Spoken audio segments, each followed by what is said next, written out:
Okay, today we're going to talk about creating fresh harmonies using a couple of different approaches, almost an exponential amount of numbers of chords that you can use. We'll start with a C major scale. What we're going to do is we're going to add the thirds above those chords, and that gives us the triad. We could add the seventh, but we're not going to do that. We're going to do it in a more clever way. We're going to add the seventh by simply dropping down every bottom note diatonically, which gives you the seventh of that chord in the key of C. Now you don't have the root, you could put it in.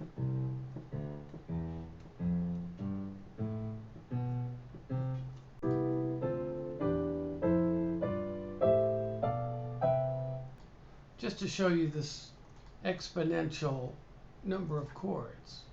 If you consider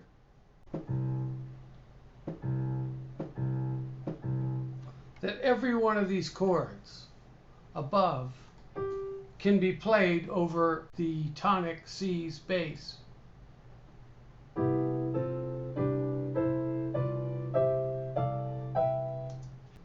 you can use these chords in numerous ways. Now, for the sake of exhausting the concept,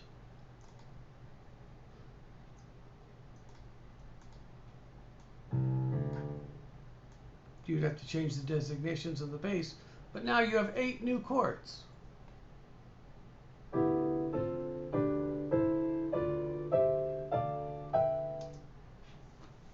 So right now we have 16 chords. Now we have 1, 2, 3, 4, 5 more bass notes to enter. Let's do it one more time. Let's put F.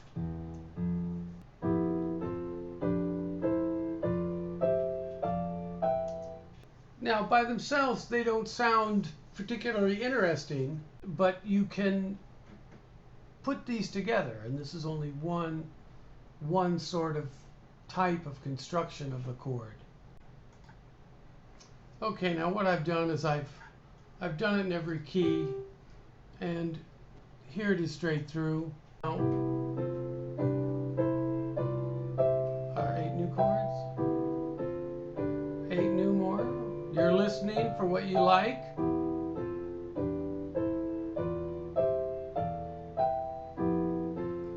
I like that one. Very much liked those liked all the G's, like that. 11 chords showing up there. That's pretty. After listening to that audition process, we're going to pick some chords. I like the this chord here, the D minor over the F. And I can go down to the C in front of it.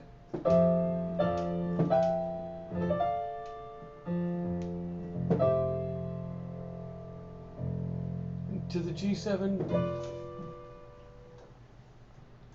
So I'm basically playing around with just these chords. But you see, because I started on the D minor over F, I created a gravitational center there, which you would normally not expect. I sort of made that my home base. But listen to how it's up in the air, it's ambiguous, it's not particularly stable.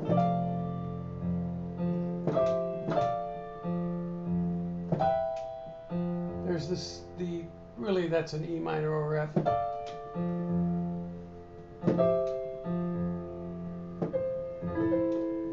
But my progression sounds completely different, you know.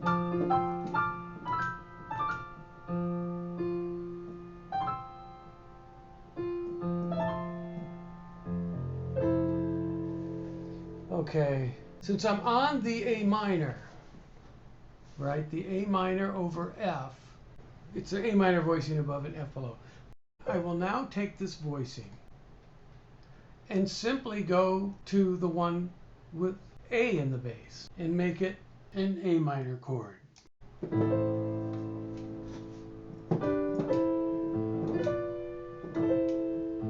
I've gone to the A, down to the G over A, up to the G7 over A.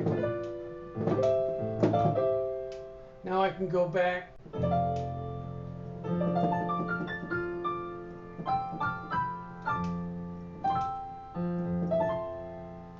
to the A minor.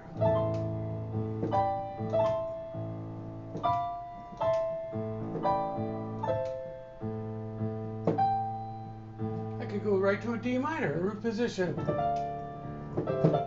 The point being is that you can use these chords quickly like that, or you can slow things way down and have a held chord. We've treated these like melodies.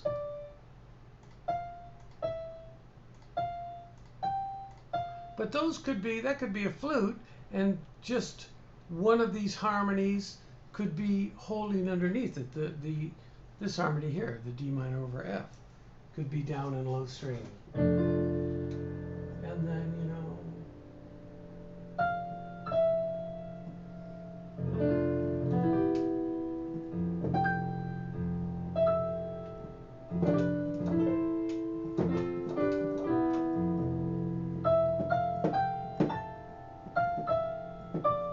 now I'll do an E minor over D. I'll restore all that to where it belonged, but I like the material, so I kept it. I loved the E minor over at the D. It was an unexpected harmony. It was deep and rich. That's what you want. You don't want to just be playing root position triads. Now we're going to focus on this measure. Keep in mind all of this is a study. It's designed to give you a wealth of material, but as in any creative act, you have to limit your material. Beethoven's Fifth, the classic example, da da da da, and that's all he works with. We have here these 4 chords. If I play them straight across, or alternate first, third, second, fourth.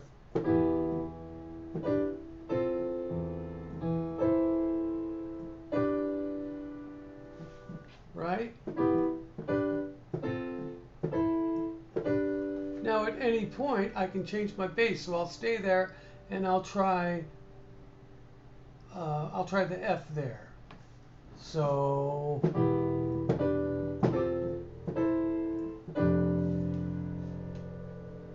now if I don't like that, I'll try the D.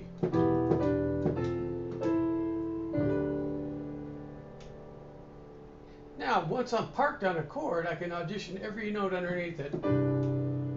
Oh, I like that, so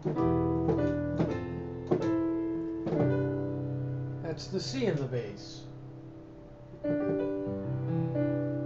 Now, I can arpeggiate that. Aaron Copland. All I did there was I put the C right there and arpeggiated it. That's the beauty of this. This is something to mine. What haven't we looked at? Let's start, here are the G's. Let's listen to them.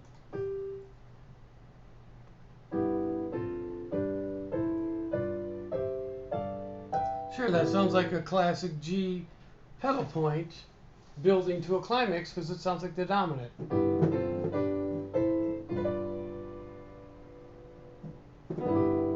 I'll move the bass down with each one.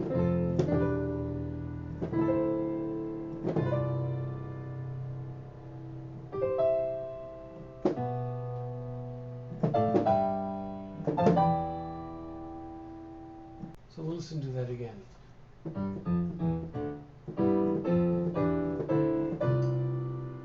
Now when you hear a chord that wants to resolve, go ahead and do it, or keep the bass going. There's your C over B, Now I'm going to keep going. I'll have the D minor over A, E minor over G, to an F in root position.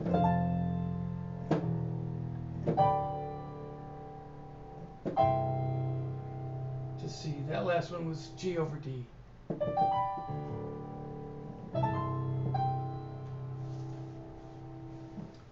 Another approach would be a completely different rhythmic context. So if I take just a classic D minor 7, right, over its bass.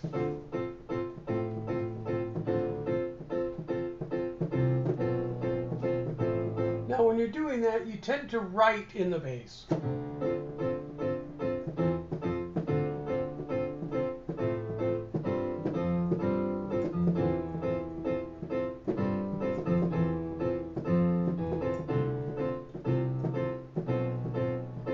Now there I have, remember all this time it's just this voicing right here. But I ended up with the C and the B in it because the B was in the bass under it. Well, I'll change the C to a D in the upper chord. Just for that moment. Now I'll go to here, to that voicing.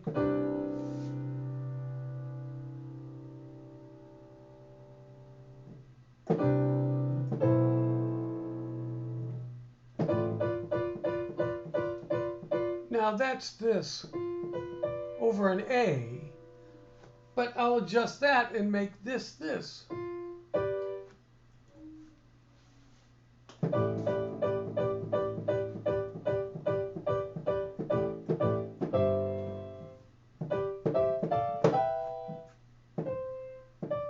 Right, so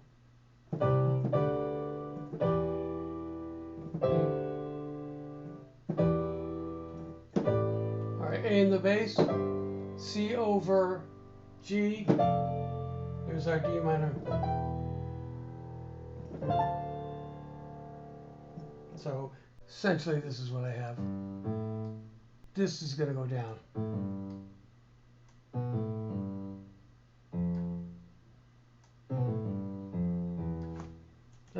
That's what you're hearing right now.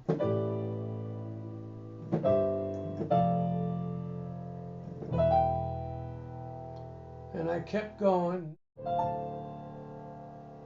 to the, that C, F, and A in the upper. That's this up here. Well, you don't have it, but it's this. What's that? Bring this up.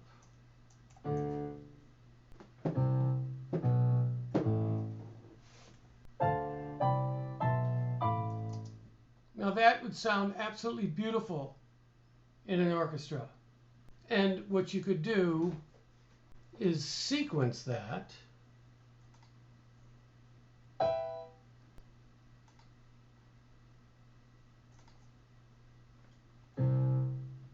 Right?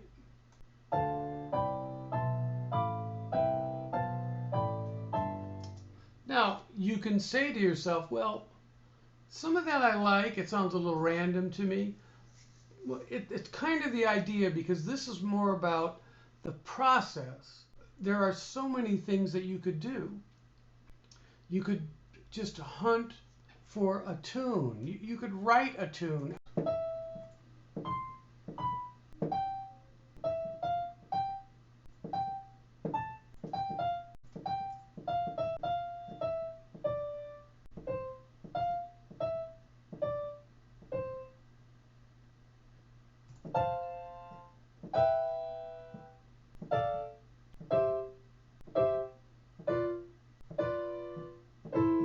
Now, I was writing a tune, but then I could clearly hear what the chords would be underneath it. So you have a little bit of both. Now here, we'll listen to that.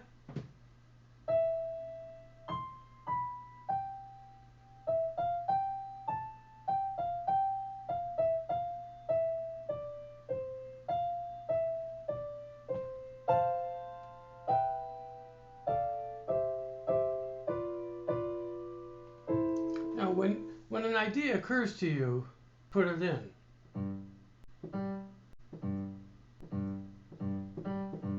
So here we have this.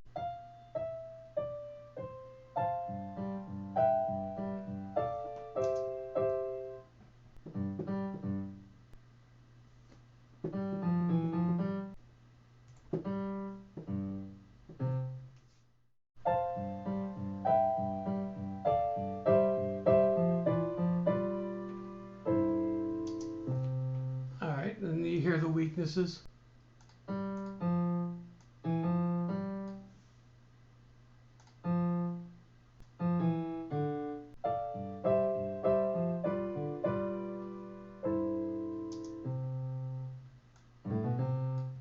Just done there. Okay, now if we apply this, we would do this. And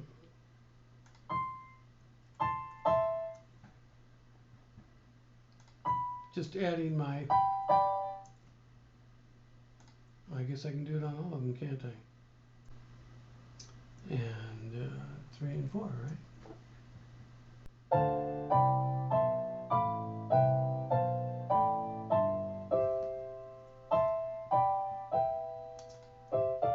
Now that sounds like a point of rest.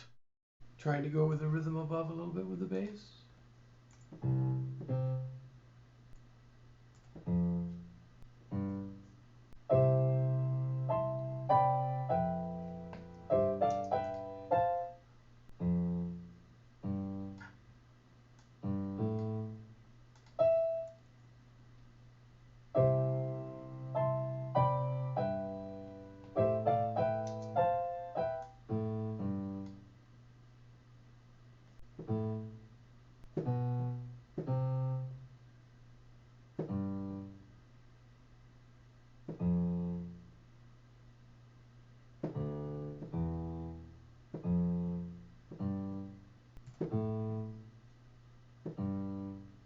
Now some of this is guessing a little bit.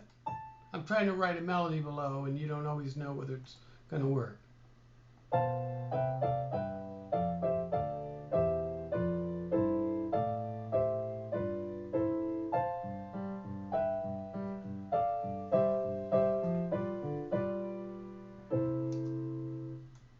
Okay, so that was out of our little wedge there, right? Going in the opposite direction, so. Now keep in mind, this might be something that just gives you a little bit of magic in the middle of a section.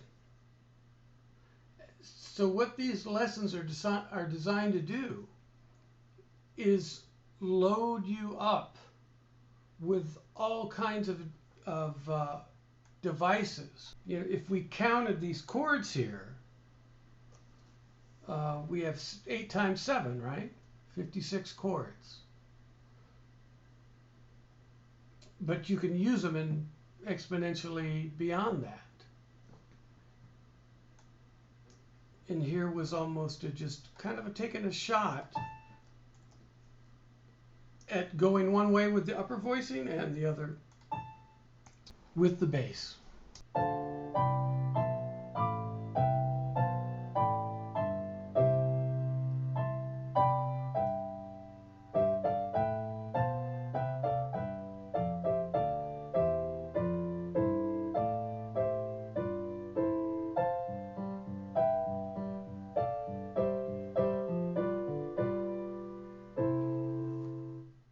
And don't forget, this was originally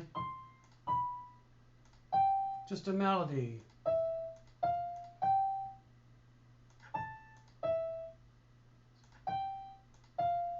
That was a melody and we treated it this way. Now, so far we've had a voicing that's basically a fourth and a third.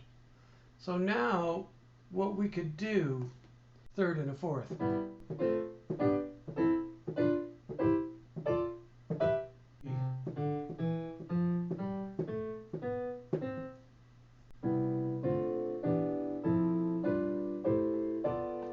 So you might go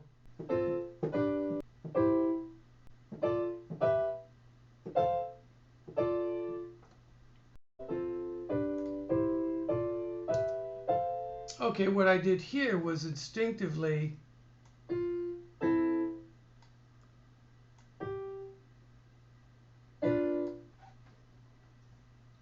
it's the same thing. It's the thirds and the fourths. So if we switched, right, there's the third and a fourth, third and a fourth. We just get a different flavor. You can mix the two.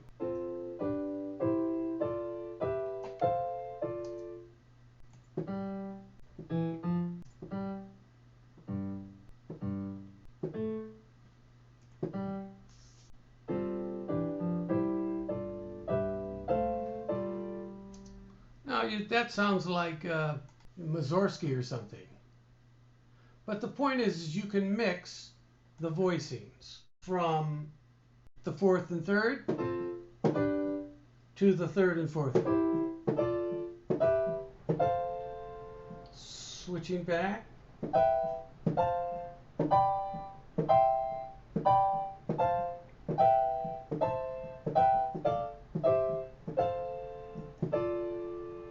So if you were to analyze this, you'll see it's basically going through one of those two voicings.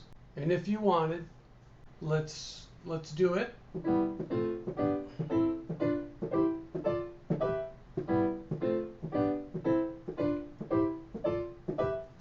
Now I did them in the bass and half notes, so it wouldn't be totally annoying. But I'll do it in quarters. You can do it that way when you're auditioning yourself.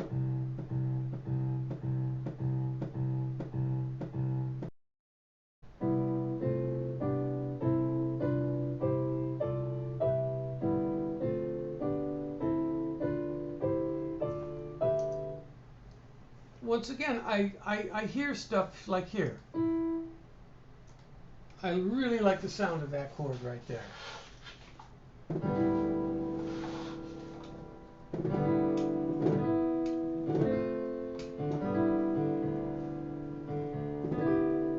There I switch to the other voicing, the fourth followed by a third.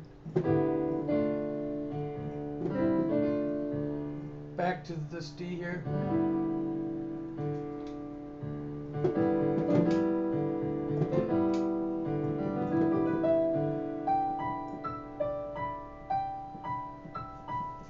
So what am I doing there? I'm just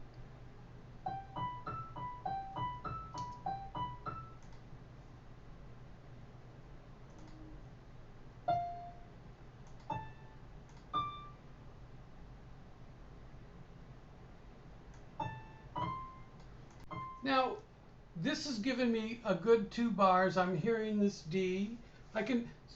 D is in the bass and I like that, but I can now do a melody around it.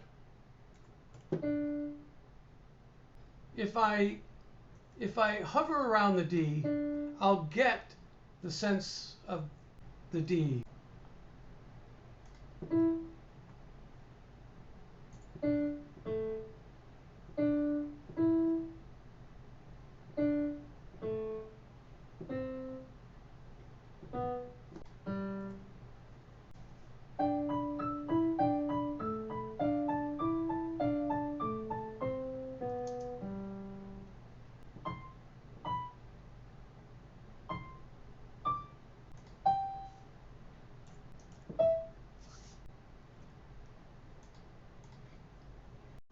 Sometimes it just stirs something. But don't miss this. You see, if you like a harmony, you have to keep it established. So make a melody that hovers around that bass.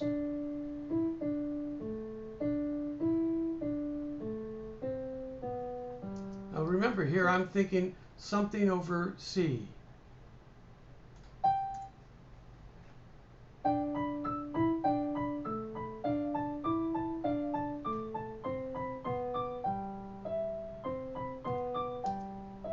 Now, if you don't like something in there, adjust it.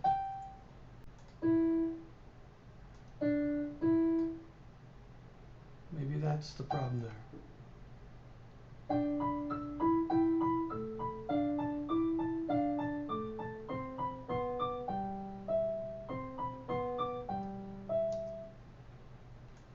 And, you know, you can consider that the harmonies that go in here, it was this, right?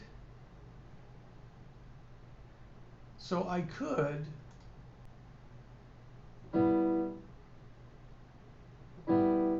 now I'll just invert that.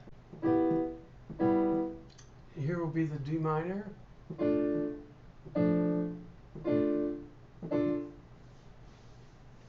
I might have that wrong, but it's the idea that counts.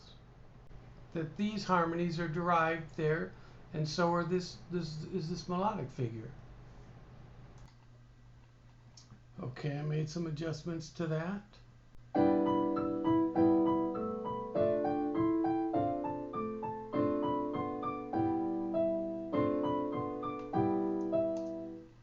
This should be.